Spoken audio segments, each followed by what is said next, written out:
All right, and welcome back for another video. Today is the 23rd day of the month, so we're going to read today from Jeremiah chapter 23.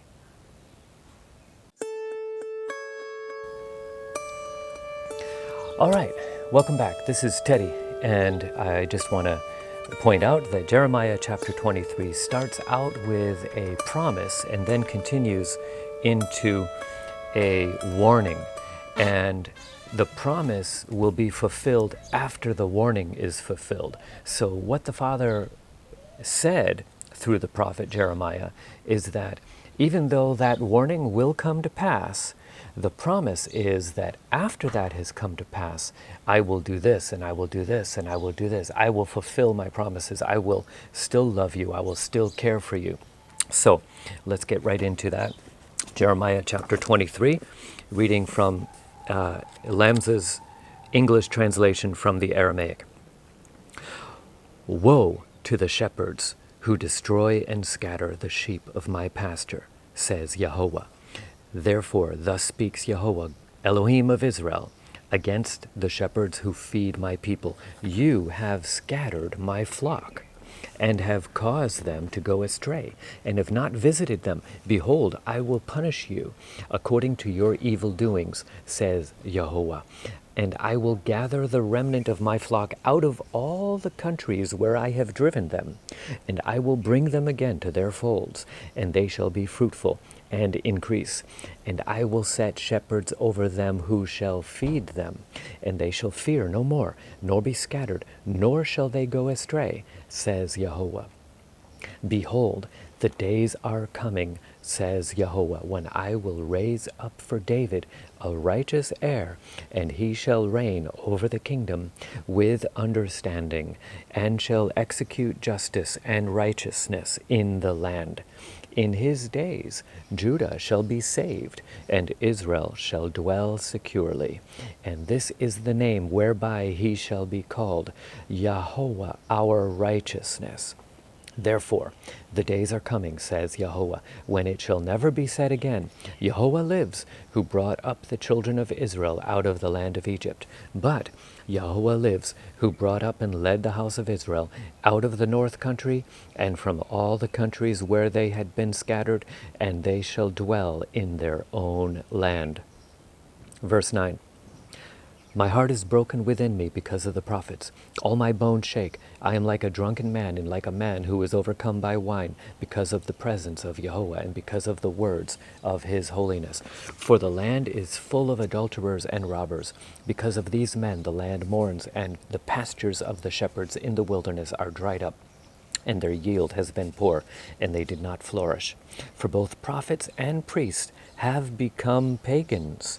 Yea, even in my house I have found their wickedness, says Yahweh. Therefore their ways shall be to them as slippery ways in the darkness. They shall be driven on and fall in them. For I will bring evil upon them, even the year of their punishment, says Yahweh. And I have seen falsehood in the prophets of Samaria. They prophesied by Baal, and caused my people Israel to err. I have seen also in the prophets of Jerusalem folly. They commit adultery and walk in lies. They strengthen also the hands of their friends, so that no one turns from his evil way. They are all of them to me like Sodom, and its inhabitants like Gomorrah. Therefore, thus says Yahweh of hosts concerning the prophets, Behold, I will feed them with wormwood, and make them drink bitter water. For from the prophets of Jerusalem paganism has gone forth throughout all the land. Thus says Yahweh of hosts, do not hearken to the words of the false prophets who prophesy to you and mislead you. They tell a vision of the imagination of their own hearts, and not from the mouth of Yahweh. They say still to those who provoke me, Yahweh has said, you shall have peace. And they say to everyone who walks after the imagination of his own heart, no evil shall come upon you. For who has stood in the counsel of Yahweh, and has seen him and heard his word? Or who has given ear to his word and heard him? Behold, the punishment of Yahweh is gone forth in fury. and the punishment will kindle. It shall fall upon the head of the wicked. The wrathful indignation of Yahweh shall not turn back until he has executed his devices, until he has performed the thoughts of his mind.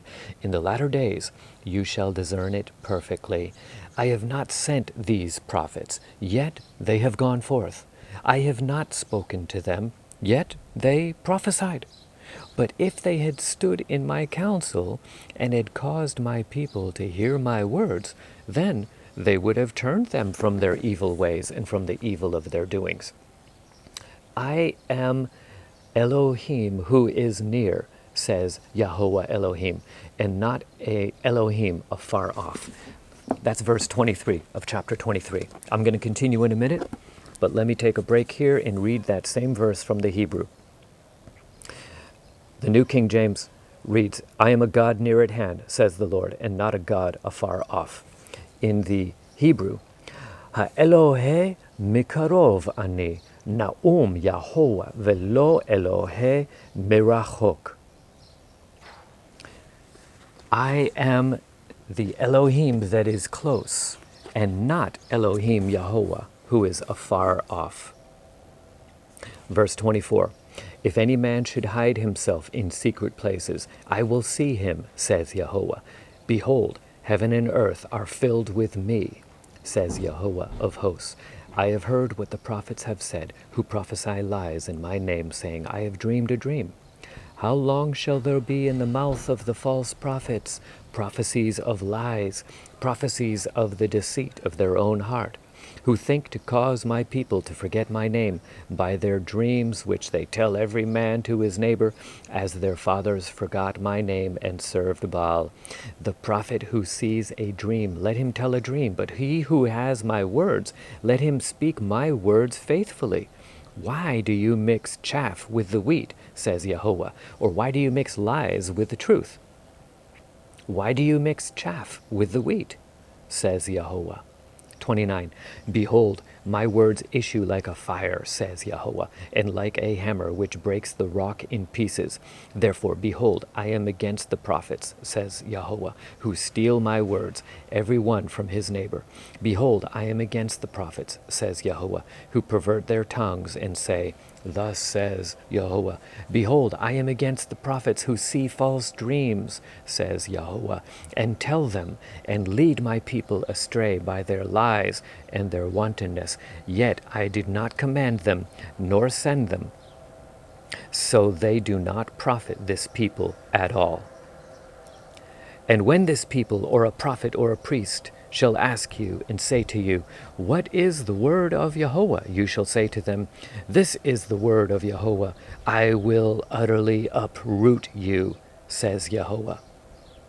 And as for the prophet or the priest or the people who shall speak the word of Yahweh, I will punish that man and his house. Thus shall you say every one to his neighbor, and every one to his brother, What has Yahweh answered, and what has Yahweh spoken? And the words of Yahweh you shall mention no more, for every man's word shall be to him his prophecy.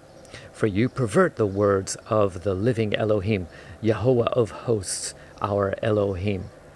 Thus shall you say to that person, What has Yahweh answered you? And what has Yahweh spoken? But if you speak the word of Yahweh, therefore thus says Yahweh, because you have said this word, the words of Yahweh, and I have not sent you, saying, You shall not say the words of Yahweh. Therefore, behold, I will surely remove you, and I will cast you away, both you and the city that I gave to you and your fathers. And I will bring an everlasting reproach upon you, and a perpetual shame, which will not be forgotten. And I will bring an everlasting reproach upon you, and a perpetual shame, which shall not be forgotten. And that's the end of Jeremiah chapter 23. So, as I said, there is a lot of reproach and correction here, and it's all about false prophecies. Starting from verse 9 and continuing to verse 40. Yahweh, the King of Kings, the creator of the universe, is upset with false prophets who are speaking their own words and saying, this is the word of the Lord. This is the word of Yehovah. But they're speaking their own words. They're having false dreams. They're not interpreting what these dreams are. And they're saying, this is a dream from Yehovah. Remember, every dream comes from one of three sources. It either comes from your own emotions, or it comes from the enemy, or it comes from Yehovah. And it is the position of the body of Messiah to discern where the dream is coming from. Starting with you, starting with the dreamer. Pray when you have a dream and ask the Father to help you understand, is this dream from my own emotions, or is this dream just from the enemy, or is it from you? Pray about that and discern that. And do not go and proclaim to people, this is a dream that I heard from Yehovah. Not every dream that you have is from him. Not every thought that pops into your mind is from him. And when people say that a word is from him when it's not from him, obviously he's going to get upset. And he was upset with the prophets of Jerusalem and the prophets of Judea and the prophets of Samaria in that day. And he was so upset with them that he said that he was going to remove the people from the city of Jerusalem, remove them from the land, cast them out. And instead of them saying, oh, this is the word of Yehovah, they were going to ask each other, what do you say is the word of Yehovah? Oh, well, what do you say is the word of Yehovah? They're just asking one another. That's what he said is going to happen.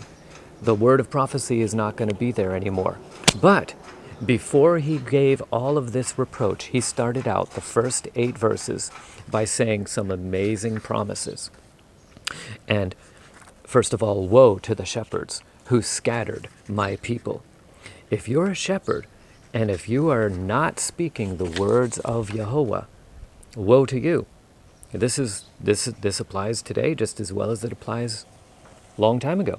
Be careful about what you say. But regarding the land of Israel, regarding the children of Israel, the children of Abraham, Isaac, and Jacob, he said, I will regather you from the nations where I scattered you. I will regather you back again. So all of this from verse 9 through 40 is reproach and judgment. I will scatter you. But before that, he said, all the nations where I scattered you, I will bring you back again. I will recover you. And this part of the prophecy has still not been fulfilled yet. There has been a regathering so far. There was the regathering after the first exile in Babylon. There was a regathering after in 1947, 1948. Actually, that regathering began already in the 1850s. And that regathering has been going on. But still, it has not reached the level of regathering that is going to happen in the future. Why? Because in verse 7 and 8, the people will no longer say, Yahovah lives who brought up the children of Israel out of the land of Egypt. But Yahovah lives who brought up and led the house of Israel out of the north country and from all the countries where they had been scattered, and they shall dwell in their own land. You see, the regathering has not yet eclipsed the Passover gathering out of Egypt. People still remember the gathering out of Egypt, the original Exodus out of Egypt. He reached into the #1 world superpower of the time and pulled his people out of the land of Egypt and brought them to this land. People are still celebrating Passover every day to remember that gathering. But this says that the day will come when people will no longer remember that, but their memory of that is going to be eclipsed by the greater ingathering when he brings the people from the north. And he's already begun doing that. He's been bringing people from Russia. He's been bringing people from the south, from Ethiopia, for example, from the east and from the west. He has been bringing people back to the land and resettling people back in this land. Here in Samaria, there in Judea, all throughout the land of Israel. He has been doing this, resettling the people in peace back in the land. But it has not yet become so great that the people will just forget about Passover and forget about coming out from the land of Egypt, which is also a great miracle. So that prophecy is still in the process of being fulfilled. Meanwhile, about false prophets. we have another passage in 1 Thessalonians chapter 5, and here I'm going to read from the English translation from the Aramaic, Andrew Gabriel Roth, the Aramaic English New Testament. And 1 Thessalonians 5, verse 19 and following. Quench not the spirit, despise not prophesying, explore everything, and hold fast to the good, and fly from everything evil. Let me read those again, verse 19 through 22, 1 Thessalonians 5. Quench not the spirit, despise not prophesying, explore everything, and hold fast to the good, and fly from everything evil. So in other words, don't despise prophesying in general. Don't quench the spirit of Elohim. The spirit of Elohim is flowing through everyone who loves Elohim, who trusts in Elohim, and who is committing their trust into his salvation through his salvation, which is Yeshua, the Mashiach, Yeshua, the Messiah. His spirit is flowing. His spirit of prophecy is flowing. Don't despise prophesying as a whole, but explore everything, hold fast to the good, and fly from everything evil. When you hear a prophecy, discern which parts are good and which parts are not good. Hold fast to the good parts and run away from the parts that are not from him. But the parts that are from him, hold fast to them. Explore everything and hold fast to the good. These verses are connected. It is really one sentence.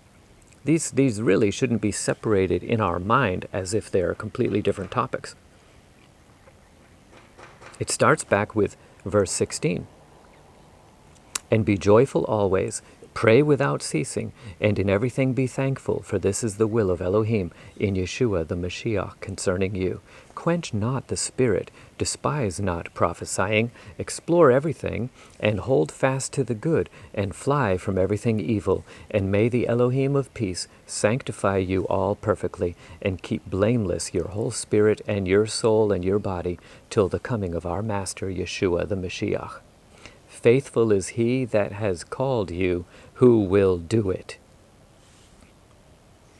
And that, my friends, has been 1 Thessalonians 5:16 through 24, in reference to today's main reading, chapter 23 of Jeremiah. All right, and a brief moment about the news updates on what's going on today on the 23rd day of the month. We just read Jeremiah chapter 23, and of course, one of the big main news things going on right now is the plan to apply Israeli law over Area C, which is the section of Samaria and Judea, which has the Jewish majority living here. This is in Area C. Area A is majority Arab, Area B is kind of mixed, but Area C is millions of Jewish Israeli people with only 100,000 Arabs living in Area A. And so it's not properly annexation, but it's more simply applying Israeli law to the area. And so that will provide Israeli law and responsibilities and privileges for the Israelis living in the area. Whereas right now, even the Israelis living in the area are officially under military rule. So it will change that. And this has been a change long time coming, since 1967. But the main, and I'd like to mention that the USA is really holding all the cards on this one. The USA has threatened to punish Israel for not going along with this plan by withholding funds, and to punish the Arabs, to punish the Palestinians if they don't go along with this plan. So it's really the USA that has a lot of power in this plan. But moving on from that, the big news for me is that this article on page 5 says that names, epigraphs back Jeremiah's historicity. Archaeologist compares 92 characters from biblical book with 367 from relevant excavated artifacts. And the photo here, the caption, it's a picture of some manuscripts. The colorized ostraka ink on clay inscriptions from Samaria, it's here in Samaria, the capital of biblical Israel as opposed to biblical Judea. That would be after the split had occurred. So these ink on clay inscriptions are from Samaria, which was the capital at that time of biblical Israel. The inscriptions are dated to the early 8th century BCE. That would be 8 centuries before Yeshua. So the article reads, just to begin, a comparison between the names mentioned in the biblical book of Jeremiah and those appearing on archaeological artifacts from the period when the prophet is believed to have lived, around the 6th to 7th centuries BCE, offers support to its historicity, said Mitka R. Golub, a research fellow at the Hebrew University of Jerusalem. Over the decades, uncovering ancient inscriptions featuring names appearing in the Bible has been considered by scholars an important tool to shed light on the historicity of its narratives. In the past few years, Golub has broadened the concept of what names can teach researchers by focusing her analysis not on specific ones, but on their general characteristics and trends. Amazing. So, the book of Jeremiah is again confirmed through archaeology right here in Samaria. Thanks, and we'll look forward to seeing you again. Be sure to hit that bell icon and the subscribe button. Invite your friends. Share this with people who will be blessed by this. And we look forward to seeing you again in the next video. Thank you so much to the friends and supporters of Jerusalem Tabernacle of David who make these videos and these teachings possible to produce and to release from here in Samaria at the Bomb Shelter Bibles.